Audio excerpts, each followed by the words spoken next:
करून राहिली? तू आई घरात आहे काय म्हणत? आई आई आई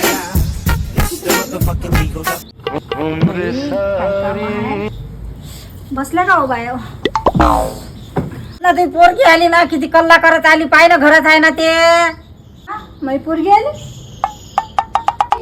सांग आता आली इथून. हो मी कामाचीच गेली होती ना. 100 रुपये दे ना मग. पाणीपुरी खातो ना. बरं हे घे 100 रुपये. हा हा घे. हा येतो मी पाणीपुरी खातो. त्यासाठी आणू काय? नाही पाहिजे मला नाही आवडत. अशीच करतो जातो मी. अय शुभांगी अय पोरी इकडे.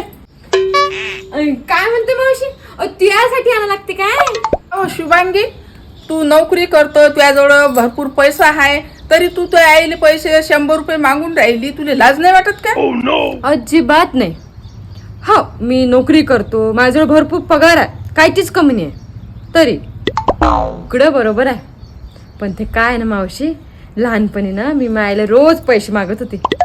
मी मागायची चौपाटीवर जाऊन गुपचूप खायची आणि आई मला सगळं गुपचूप घेऊन द्यायची. तेव्हा मला वाटायचं की माया आईजवळ जगातला सगळ्यात मोठा खजिना आहे. आणि आईच्या पर्समधून निघालेली हे नोट मला सगळ्यात मौल्यवान वाटते. काऊन? कारण याच्यातच माया सगळं बालपण दळलंय. माय खरं आहे हो शुभांगी तू हे बरोबर आहे. माणूस आहे ना पैशानं मोठा नसते होत. मोठा तेव्हा होतो जेव्हा त्याच्या डोक्यावर आई वडिलांचा हात असतो. आता समजलं ना माझी आई.